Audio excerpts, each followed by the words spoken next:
Okay, good morning, everyone, and welcome to the final class in this edition of the Art of Self-Coaching, Class 9 on endings.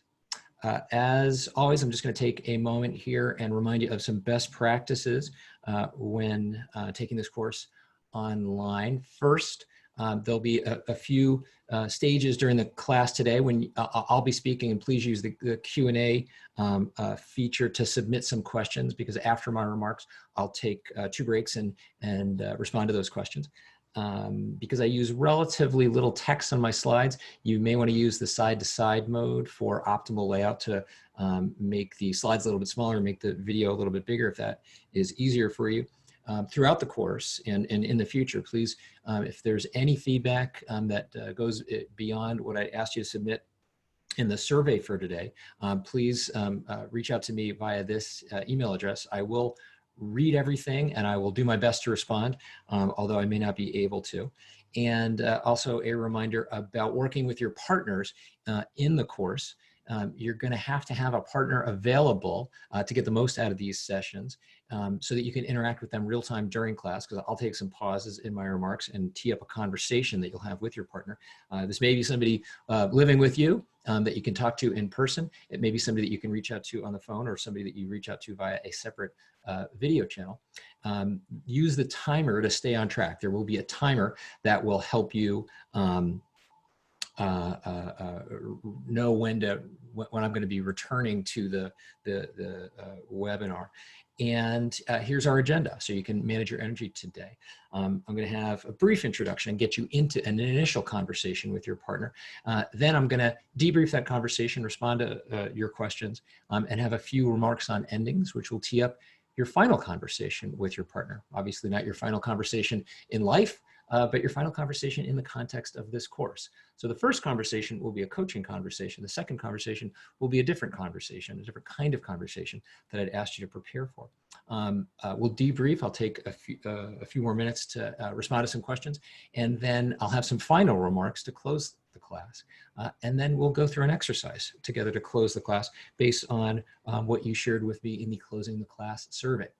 So with that, let me just provide some initial framing for this conversation that I'd like you to have. I want to go back to a concept that I teed up in the very first class, a reminder that there are no algorithms to human behavior.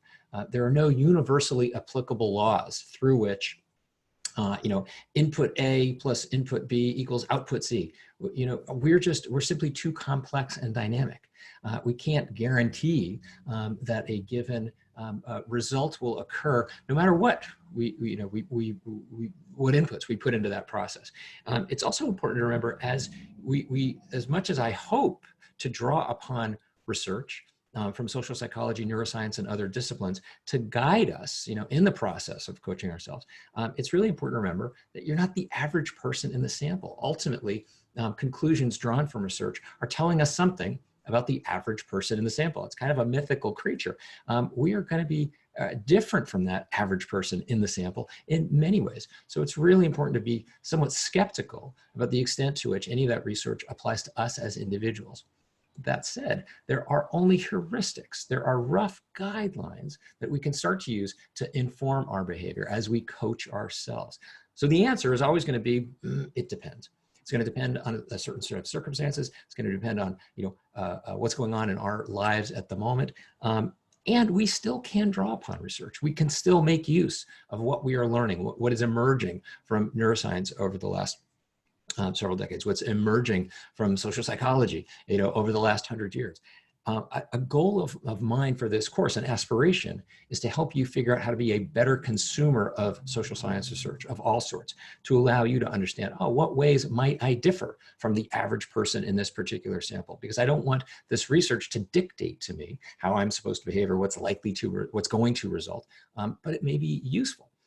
And in this process, self-awareness is the necessary first step, an understanding of who we are, what our tendencies are, how our formative experiences have shaped how we respond to different circumstances, and ways in which that might, an understanding of social psychology, neuroscience, research from other disciplines can help inform us. But self-awareness is going to be only the first step in that process. What we ultimately need to do is then put it all together.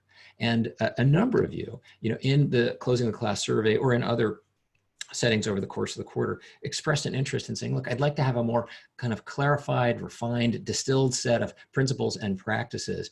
And I've tried to provide a fairly broad set of guidelines that allow you to kind of understand what ideas might be relevant to you as an individual. But I've also tried to provide enough space that it does leave you both the freedom and the responsibility to determine how do these ideas specifically apply to me and how will I put them into practice. I also would want you to be skeptical of anybody who's providing you with a very clearly defined, narrow prescription for what you need to do and what will be best for you. Because inevitably, you're going to encounter some pinch points, some ways in which those ideas are not relevant to you, are not applicable to you, don't work that well for you, and you've got to feel a sense of responsibility. So my hope is that you come out of this class as a better consumer of social science research and better able to understand, well, what are the processes by which I take some of this, these kinds of ideas and distill them for myself and put them into practice for me.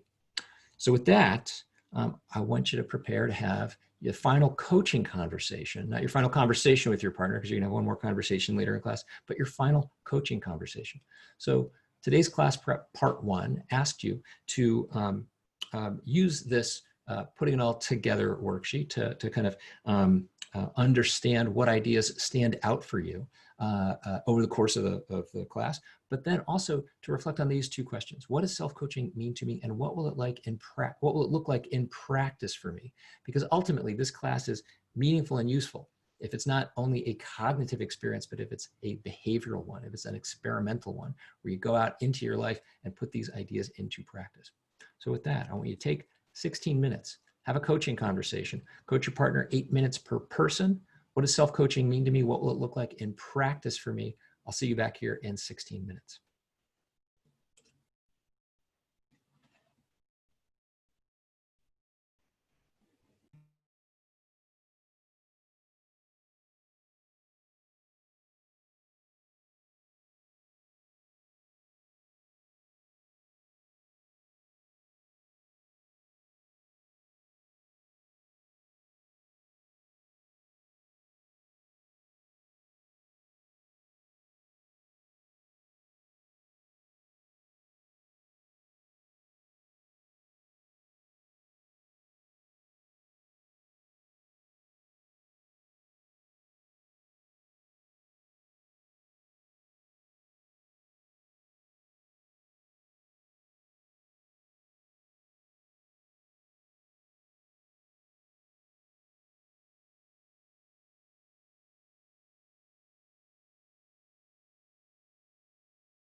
All right, welcome back. Wherever you are, I'm going to have to ask you to hit pause in that conversation. I'm going to stop the screen share momentarily and just take a couple of minutes to answer some questions that came up in the closing the class survey related to the idea of putting some of these ideas in practice. One comment, I'm afraid of over-engineering my life. I've got a lot of tools and frameworks that are quite useful to me. And yet I'm concerned about overdoing it. And I think that's actually a very common concern. In my experience, the people who are drawn to this work, who are drawn to the idea of self-development and self-improvement, who take my course, either here or with my MBA students at Stanford, have to be mindful of that. And I think it's important to balance self-compassion and rigor. How do we hold ourselves accountable? And also appreciate that we are fallible human beings, and we're inevitably going to fall short of some of our aspirations. One resource on the topic of self-compassion is a professor by the name of Kristen Neff, N-E-F-F. She's at the University of Texas at Austin. She's got an extensive body of work on self-compassion. Our website is selfcompassion.org. And I think she's an important figure to explore in the context of this idea. But I'd also refer you back to the work of Brad Stulberg and Steve Magnus, their book Peak Performance, because one of the most simple and yet most powerful ideas in that book is the idea that growth is the result of stress plus rest. They're drawing on the work of elite athletes and all sorts of kind of elite realms of physiological performance, and understanding how does that apply to the rest of us in more ordinary circumstances. And something that they say very definitively, very clearly, drawing from a number of bodies of research, is that we can't simply drive ourselves continuously and expect that to result in growth. That will result in a short period of growth and then breakdown. So we've got to rest. And that's both true for us as organic beings. It's also true for us psychologically. The need to kind of step back, rest, assess how we're doing, play, take some time off, and not drive ourselves too hard. So finding a balance between stress and rest, finding a balance between rigor and self-compassion, very important in making most effective use of these ideas. Also then a series of related questions about how to ensure commitment. Because simply, committing myself to this verbally is not enough. And that's a key theme running through this course. We our impulses, our goals to kind of to improve, to continue our growth and development, help us get started, and we sustain that for a period of time, and then inevitably we falter. And very much related to some of the pieces I had to read for today, but also go way back to the research on goal setting and in our class on change, and also take a step back and just understand what your relationship with your partner and these ongoing conversations and dialogue have been like in terms of their impact to help you create some accountability. So we have to be both accountable to ourselves. That's where doing some work like writing down some goals, doing some journaling, and keeping some data on the progress that we're making towards our goals can be quite useful. But we're also highly accountable to other people. And when we are accountable to other people, that can be an extremely useful way of driving behavior. It's one reason why people often work with a professional coach. I'm rarely in a position with my clients. My clients are extraordinarily, successful and sophisticated people.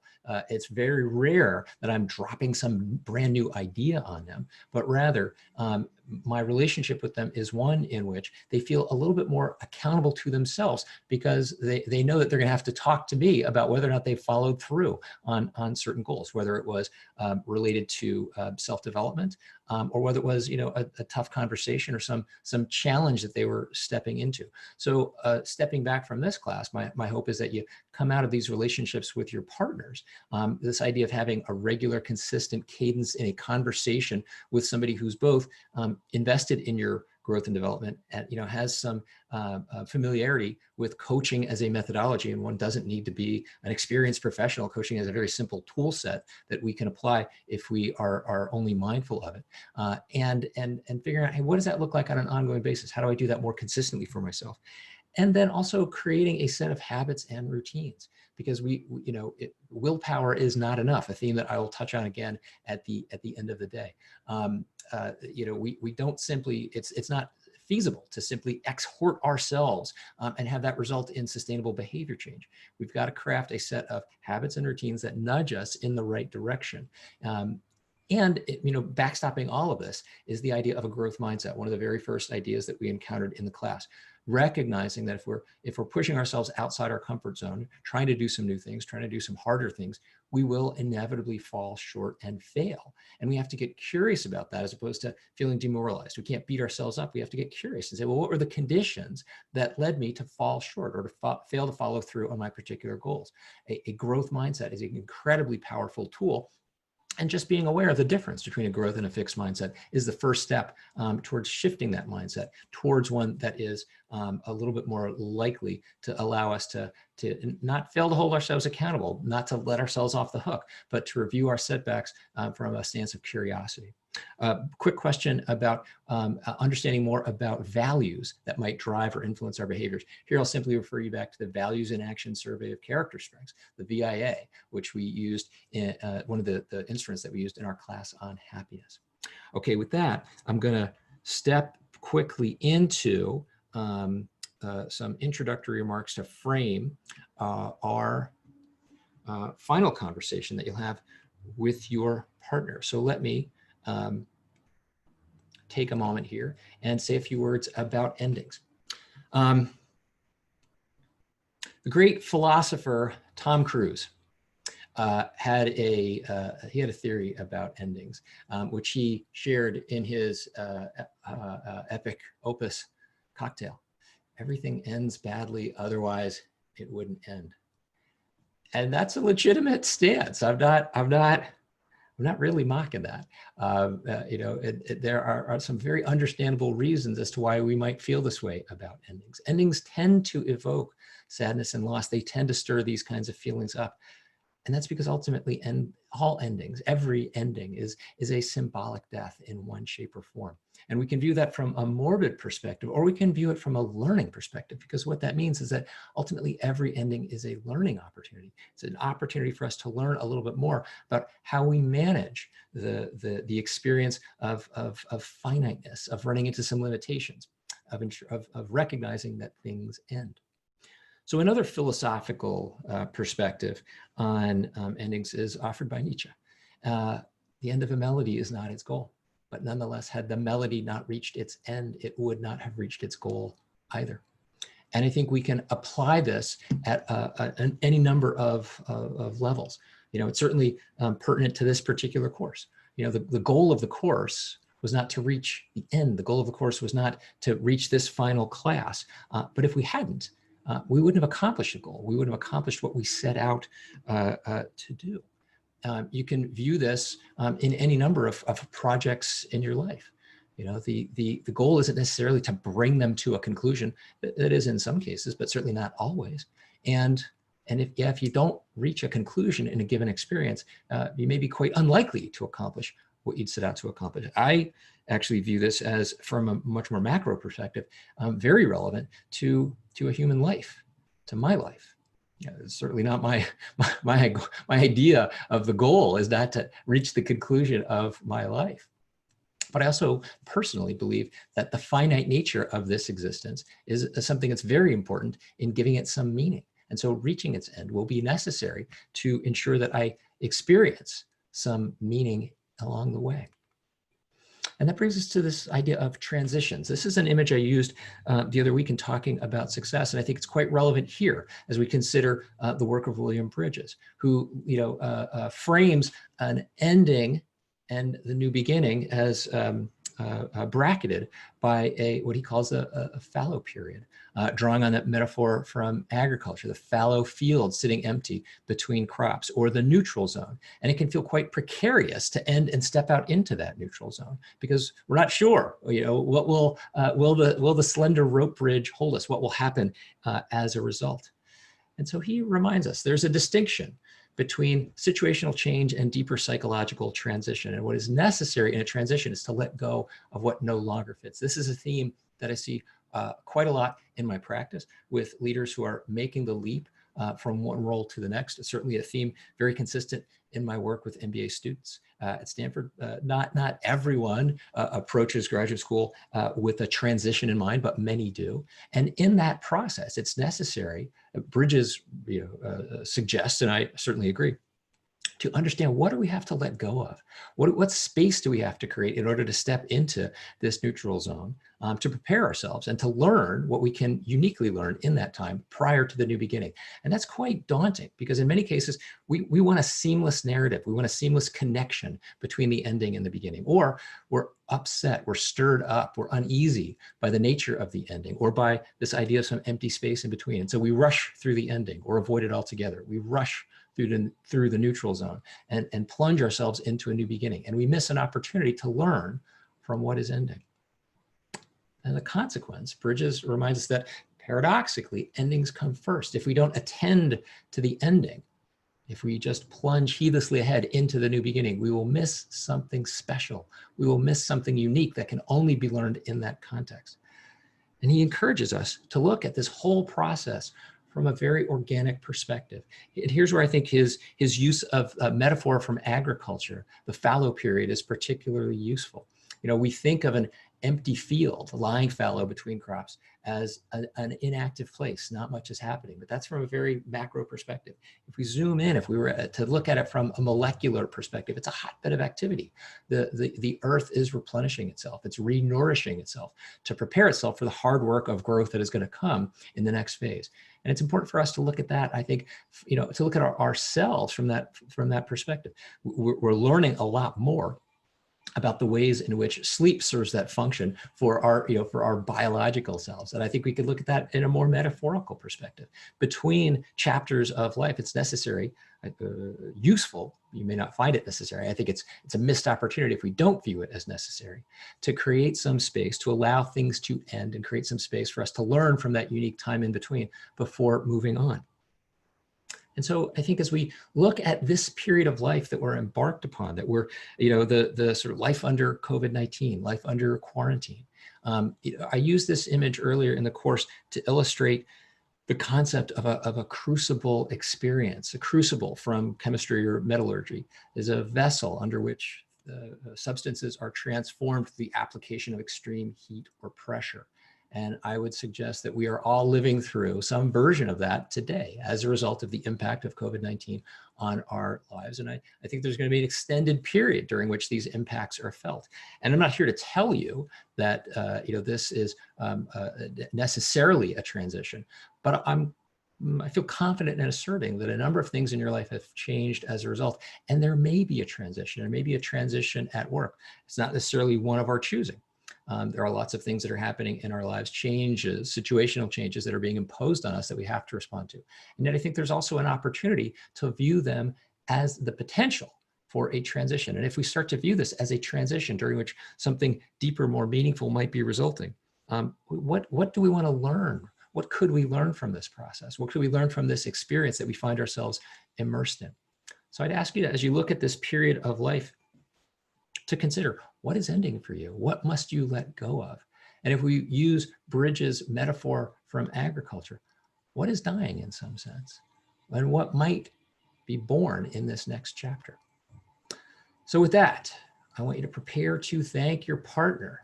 You can have one final conversation with them in the context of this class, certainly as a result of the relationship that you've built. My hope is that it's your final conversation with them ever, that you find a way to sustain that relationship. And what I asked you to do to prepare for Prep 2, Class Prep Part 2, was to think about what you'd like to say to this person. How might you express your appreciation? The worksheet I provided can form a kind of a basis for that. And I want you to feel free to have this conversation in a way that feels most useful for the two of you. So again, you're going to have 6 minutes per person this time. I'll be back to see you in 12 minutes. Please use this timer to keep on track. And then after this conversation, we will close the class. All right, I'll see you in 12 minutes.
All right. I hope that was a fruitful conversation for you.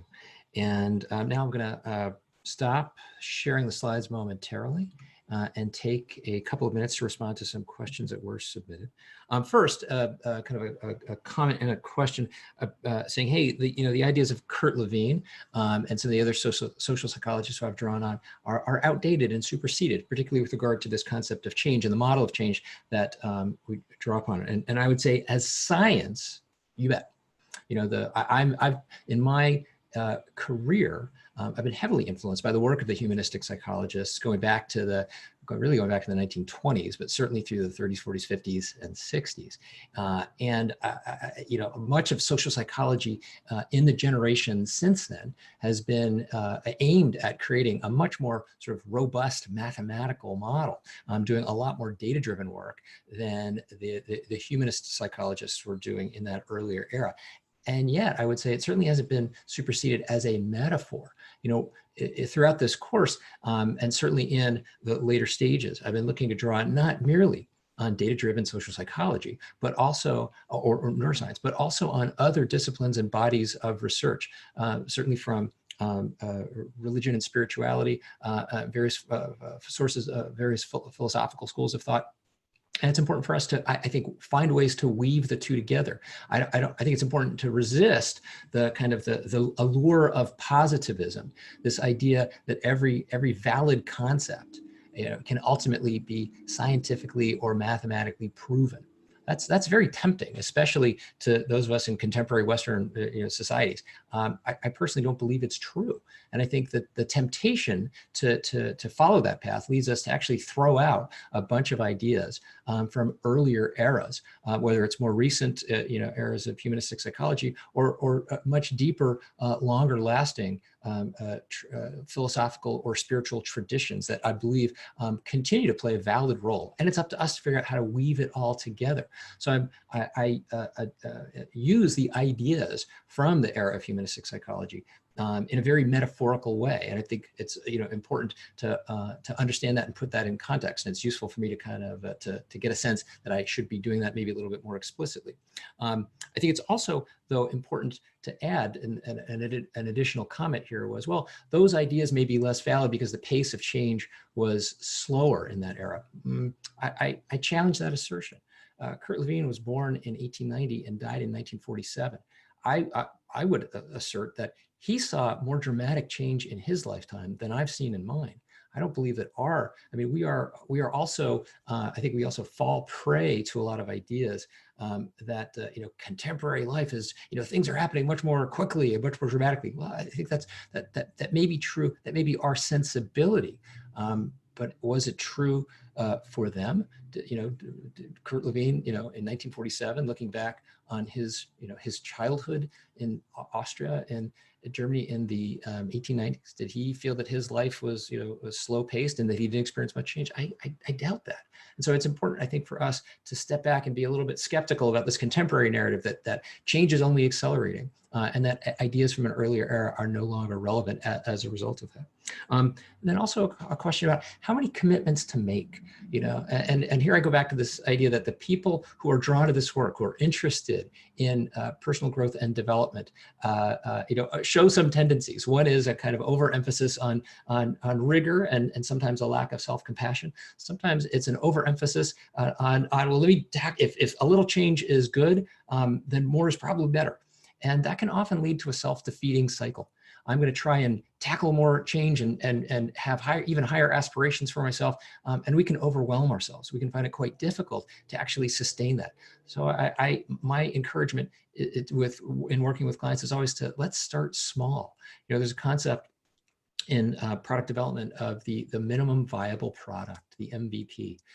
And in making sustainable change, I think it's important to understand what is the minimum viable product here, rather than set my bar really high and potentially set myself up for failure because I don't accomplish that on a sustainable basis.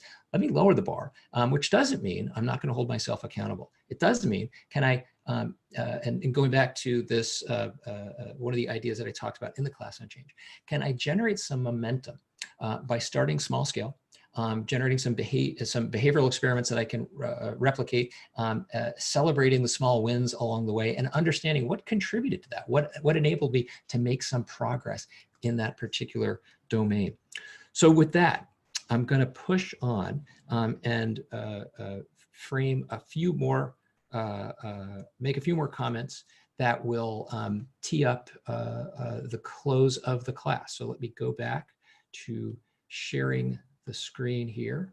Okay, if I can. All right, there we go. All right. So closing remarks for this course, and I have I've tried to distinguish in this course so far between the very brief periods where I'm talking about settled science, and you know, as I will assert, in the realms of social psychology, there's very little settled science. A lot is quite unsettled, particularly in recent years as the field undergoes what's being called the replication crisis, the recognition that a lot of established ideas from earlier eras are you know, those experiments are not replicating. And so there's a big question mark as among social psychologists. Well, what can we trust? What's ground truth? And relatively little is. It doesn't mean that we should wait for the scientists to distill all of that, because, you know, again, we don't, you know, human behavior is not like the laws of physics. No universal laws are going to be emerging from that body of work. We're always going to have to be subjective in assessing, how do these ideas apply to me as an individual? How do I make use of them and experiment? And yet there are still, you know, there are still a number of areas where I've tried to make clear, hey, there's a body of research here that we owe some respect to, that we should inquire and not simply reject it out of hand because it's, you know, it differs from our opinion. And there are a lot of areas where you know, we do have a valid opinion. And that's, you know, really the frame for these remarks here. I'm going to assert some opinions. I'm essentially getting on a soapbox and preaching on the basis of my past experience, my work with clients and students over the last 20 years, and my, you know, my personal life experience. And if it resonates with you, great. And if not, well, it's not going to last very long. So here's a line that a student of mine at Stanford shared with me a few years ago. Good education is like a depth charge. It goes off sometime later as it sinks in. Now, I'm not here to assert that your experience in this course has resulted in a good education. That is completely up to you to determine. But I would suggest you are likely to end this course with more questions than answers. That's certainly the experience of my MBA students over the years. And it's not as if I'm trying to prevent you from reaching the answers, but I want to be very cautious about offering specific prescriptions. I want to provide some very, you know, general heuristics that you ultimately decide which applies to you and how you experiment and what you learn from them. And as a consequence, you know, it's very common for people to end this exploration of this body of material with a bunch of questions.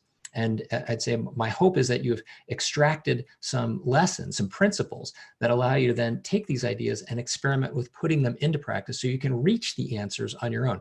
And hopefully those answers will emerge over the coming weeks and months and years. And you look back on this experience and say, oh, right, the questions that I was left with were actually a hallmark of a useful educational process.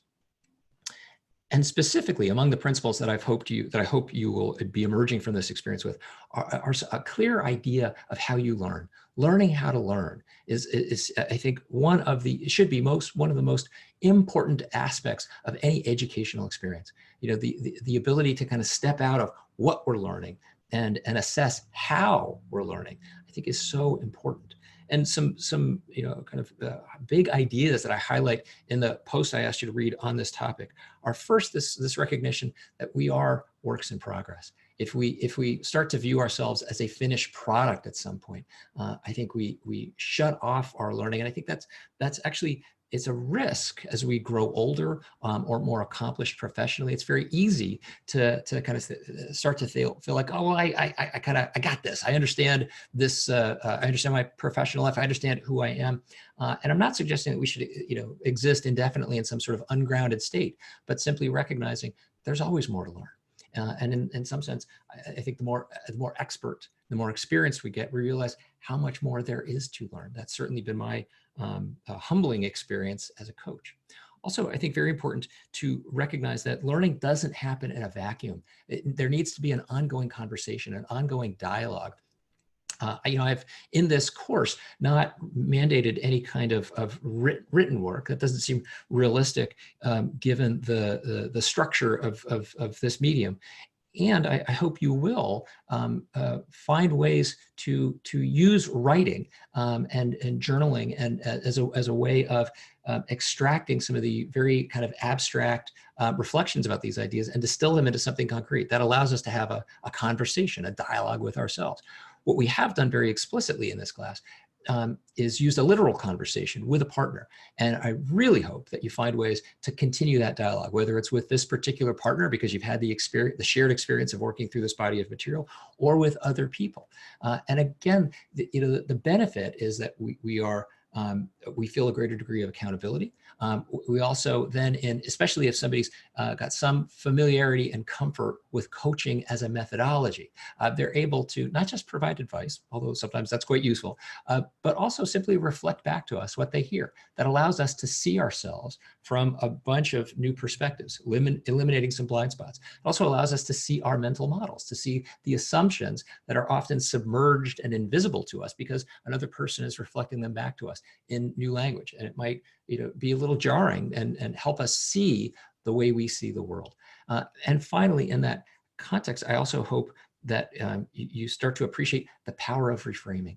The recognition that the mental models, the assumptions and interpretations that allow us to navigate the world effectively and economically can have a big impact, and sometimes a negative impact, on our emotional experience in the world and prevent us from learning more. So if we're able to step back from a setback or a mistake or an uncomfortable experience or a painful experience and reframe it in some sense, specifically reframe it as a learning opportunity, we're going to get so much more out of the process. And in general, I find life is a lot easier as a result, which doesn't mean it lacks rigor. It does mean simply that we're able to acknowledge and work through the sadness and pain that inevitably accompany our difficult journeys.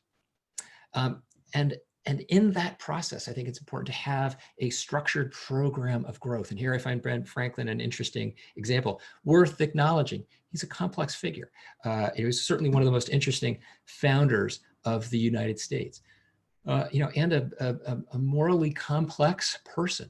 He ended his life as an abolitionist. At the end of his life, he was an abolitionist and spent many years advocating against slavery. There was also a period in his life during which he owned slaves. We know that he was a devoted father to his son. We also know that he had a complex relationship with his son's mother. She is not known to history. We don't know who she was. So I'm not in the least putting him up on a pedestal and saying, hey, let's just fail to acknowledge his complexity. But I'd also believe there's value in his example, specifically because even at the end of a long and accomplished life, he was being quite rigorous in understanding and developing for himself a structured program of growth, which Christopher Peterson, the social psychologist whose work I have asked you to read over the course of this class, talks about in some detail. And he reminds us, Peterson does, by looking at Franklin's example, exhortation will not suffice to change anyone. We can't just yell at people and expect that to result in sustainable change. They will change as long as they're being yelled at, and then the minute we stop yelling at them, they will likely revert to form. And the same is true with ourselves. We can't simply yell at ourselves. We can't simply beat ourselves up and expect that to result in sustainable change. We need a concrete strategy of behavior change. And here it's important to refer back to this idea of habits and routines. The more a key metric in whether or not we're going to follow through on an intention to engage in a given practice on a specific day, whether it's meditation or exercise or a good night's sleep, is whether or not we did it the prior day. We're creatures of habit, and we cultivate good habits or we lapse into bad ones, but they become a very routinized way of being for us, for better and for worse. And here I go back to a line from the great eminent psychologist William James, who's working at the turn of the 19th and 20th centuries, and whose work I think is still extremely relevant today. Could the young but realize how soon they will become mere walking bundles of habits, they would give more heed to their conduct while in the plastic state. Now, in a sense, this idea has been superseded by the concept of neuroplasticity. We know from neuroscience research in recent decades that the brain remains continually capable of change. Even by advanced age, my brain's capable of change. And yet, it's certainly true in a more metaphorical sense, change becomes difficult. We exist in routinized patterns. And so whatever age you are today, I'd encourage you to recognize you've got an opportunity before you right now to start to make some change, to cultivate some useful habits, and not in the sense that you're going to sort of like flip a switch and will yourself to start following through on these goals, but in the sense that if you can begin to create some experiments for yourself, use some of these ideas to craft a hypothesis. Oh, I believe that this habitual routine, this practice, again, whether it's meditation, exercise, a good night's sleep, what have you, is going to be useful for me. Let me create an experiment that embeds that hypothesis in a set of habits and routines and see if I actually follow through on that. And can I adopt a growth mindset in that context? Because I'm inevitably, as a fallible human being, going to fall short. I'm going to fail to follow through on this intention because willpower is not going to be enough. And can I get curious about the conditions that led to that failure or the conditions that led to my success in following through on that habitual routine?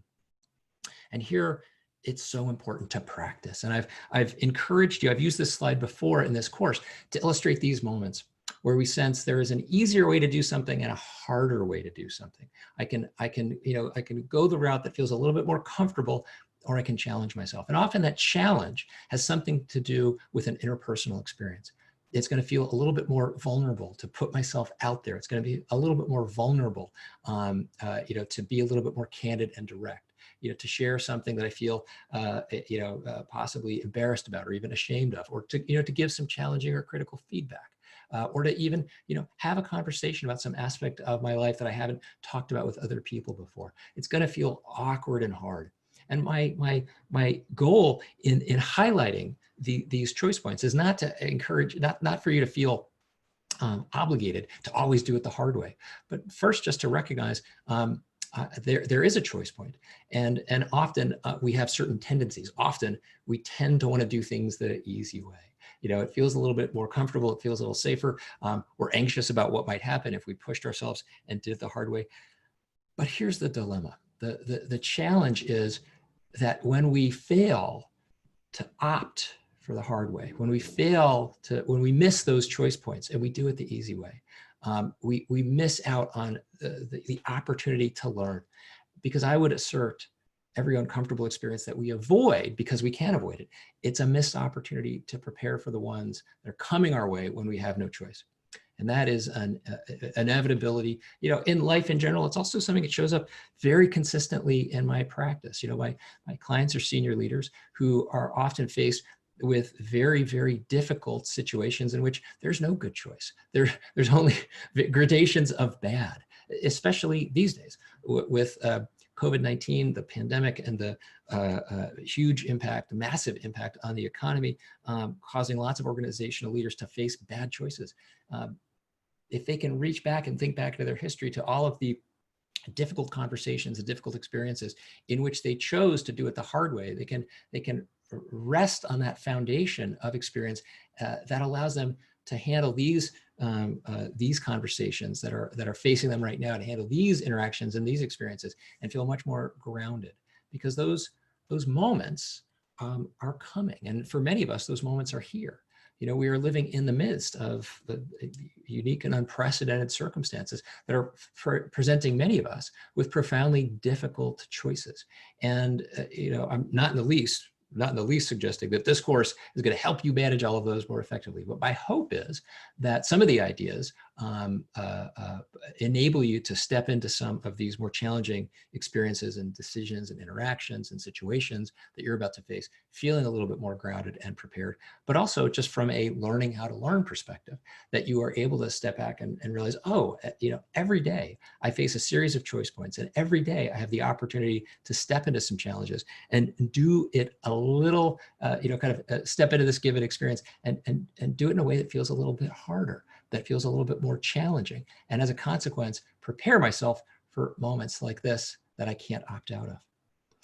That said, I don't view this course, and wouldn't want you to view it as sort of a boot camp for getting through tough experiences, because my hope also is that you come away from this experience with a clearer sense of how to live a good life, of how to live a more meaningful life.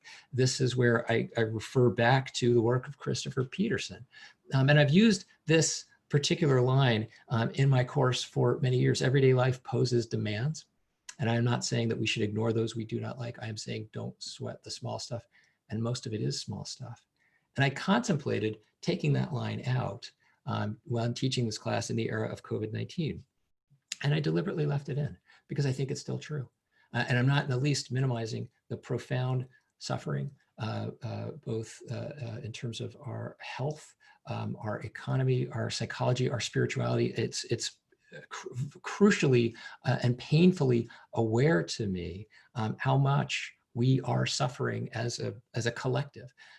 That's a hallmark of my day. Every day I spend all day talking with leaders about the difficult, painful situations that they are facing. So I'm in no sense immune to that or insulated from the profound nature of that pain and the way it has kind of influenced our world. And even in the midst of this, I think it's still possible to step back and say, how much of this, how much of the discomfort or the difficulty that I'm experiencing can I put in perspective? Can I view as ultimately, in some sense, small stuff, so that I don't sweat it? Which doesn't mean it's all small stuff, because that's not what he's saying. He's saying most of it is. And I think we can apply this logic in our own lives, in our own subjective way, even in an era of COVID-19. And I think a tool to help us do that is gratitude. And that's the note that I want to end this class on. This is a photograph of a woman holding a photograph of herself as a younger woman. I don't know this woman's name. I do know that she's dead. And this photograph was taken near the end of her life. And it's, to me, a very profound and powerful reminder of mortality. I asked you to read a little bit about my own reflections on mortality and how they have provoked this sense of gratitude, this awareness that I am definitively, for sure, in the final third of my life, and that awareness is heightened in any number of ways. Has a wide variety of responses. I'm not saying that gratitude is the only note that is evoked, but gratitude is very powerful among them. And one reason is this line from Marcus Aurelius: "Soon you will be nobody and nowhere, nor will anything you now behold exist, nor anyone who is now alive." We know this to be true intellectually. And in my own experience, a set of life experiences have made this more true viscerally. I don't just understand this intellectually. Mortality is not an abstraction. Mortality is extremely real to me. And I don't view that from a morbid perspective. I view that, which doesn't mean that an awareness of mortality does not evoke pain and sadness and loss and suffering. It does. But it also evokes a sense of gratitude. It makes me more grateful for what I have, for what I experience in any given moment. And the way I'd like to illustrate that is by sharing this with you. So this is a photograph of me with a very good friend of mine, a man named Eric Bengtson. He was a former student. He and I met in 2008, 2009, when he was an MBA student at Stanford. And we got to know each other well, became close. Some years later, we worked together. And then some years after that, we became friends. And we developed this routine, this habit of taking a hike together. We spent a day together every month for years, and would go to some far-flung corner of the Bay Area, and just spend the day, enjoying each other's company, experiencing nature, and talking constantly. And he became one of my closest friends. This photograph was taken on the last day I saw him, on February 8th of this year. A few weeks after that, on March 7th, Eric died in a rock climbing accident in Nevada.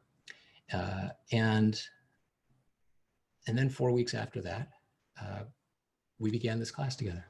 So I've been working throughout this spring with this very much in the background, with this sense of the loss of Eric, the loss of my friendship with him.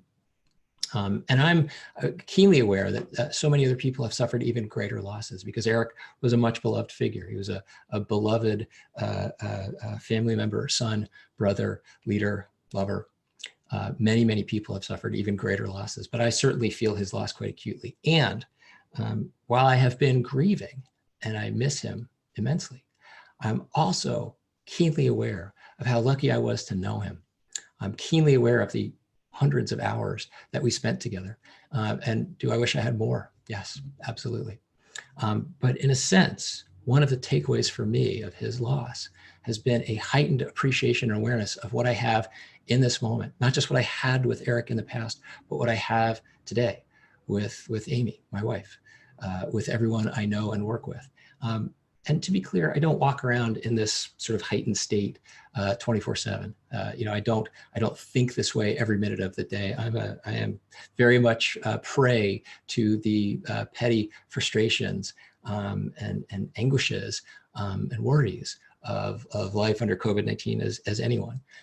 And having this experience very recently in mind enables me to feel very, very grateful for all that I have at any given moment, and I can access this. I can get back to this place. And Eric's also an important figure to reference in this concept, because Eric is why I decided to teach this class this way.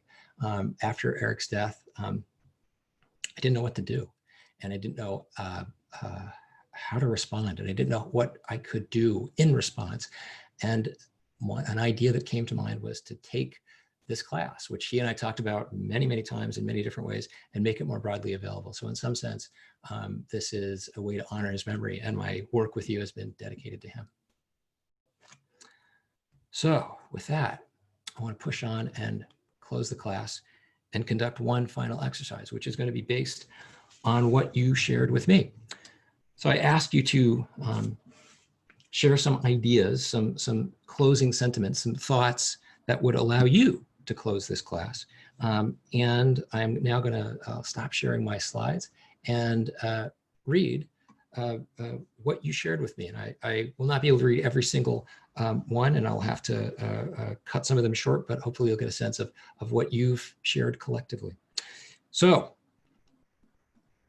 I think that a good summary of the key concepts in class will be good for me. I can already see that this might happen as I have opened the Putting It All Together worksheet. And my hope is that today's class helped you accomplish that, and that there's much more work to be done in that regard. I feel that I have lots of new tools in my box. I just need to understand when a hammer or screwdriver is needed, or at least a guide to how I should approach new challenges. Not always I will be able to rely on a partner to guide and coach me. I think sharing what you might want to keep talking about or discussing with your partner beyond this class would be nice. I appreciate how you've made this journey nuanced and sweetly personal by sharing your own experiences with us. Thank you for the vulnerability, particularly your reflections about the losses you've suffered. I will feel finished if I can walk away knowing that I've gained actionable insights that I can carry out in my life. I have never expected that quarantine will have some positive impact on my life and will change it in a very unpredictable way. I am so grateful this course made me realize not my weaknesses, but areas of improvement. I feel that I've transformed dramatically within the past 2 months together with my partner. Having him for all the long heart-to-heart conversations about vulnerable stories, potential ways of development, and fears of the long-term future, and being the best friend a girl like me could ask for. I admire and adore him and hope that I am lucky enough to have a friend like him by my side for the rest of my life. I found myself running from the most vulnerable questions and that I had little or very shallow answers for some of the reflections. This experience has given me a lot of food for thought on how I live my life, how I think about and evaluate my choices going forward. Closure will be summarizing a set of habits I hope to train myself to adopt and beginning the process of trying to fully adopt them. I feel extremely grateful to participate in this class throughout the coronavirus pandemic. I do not see myself being finished with this experience. I believe the course will provide me with life lessons that I will continually practice, adapt, and consolidate. To feel finished, I prefer to continue expanding my knowledge on different subjects and cover more readings. Also, it feels important to make sure I use all the techniques I learned on a daily basis, as well as proceeding with meditation. Otherwise, the knowledge and the value from the course would be lost. I just want to say that taking this course was the best decision I made during the whole COVID-19 situation and made it way more meaningful than the lockdown could potentially be. The course made me reflect on so many things, and I was very inspired by you as a coach for this class. Even though I couldn't see you face to face, you managed to establish some personal connection and were super motivated to be there for us.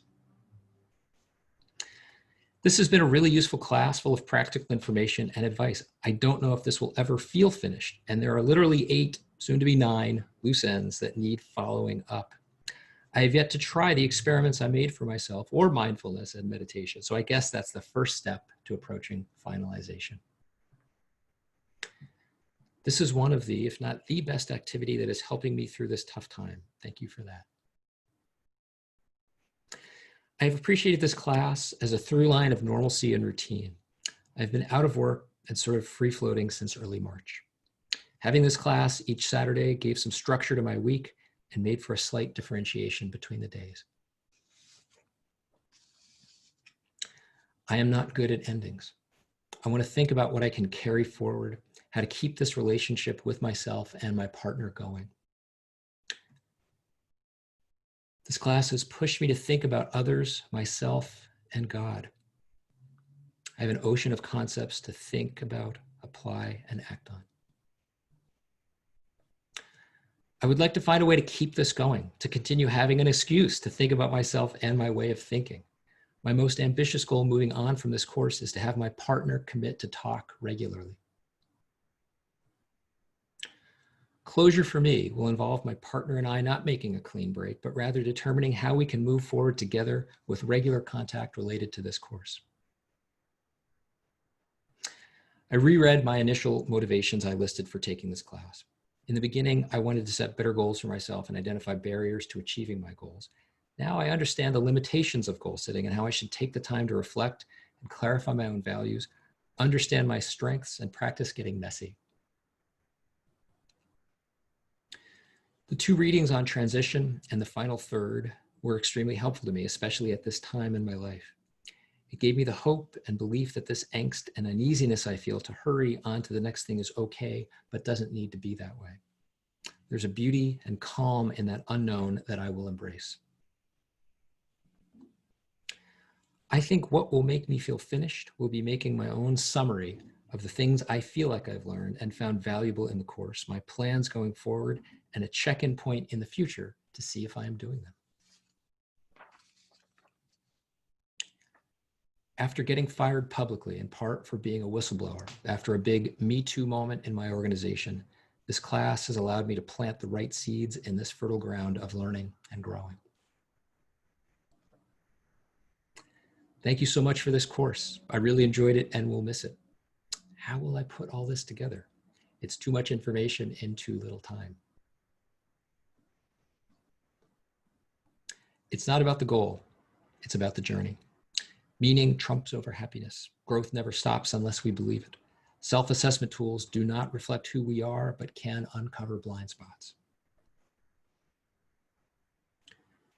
To feel proper closure for this class, I feel the need to express my gratitude that you're making this class available to a wider audience. I've gotten so much more out of this course than I expected, to the point where I see myself wanting to repeat it. I wish I could thank you in person, but in lieu of that, you have given me ideas and habits that I will treasure and use for years to come.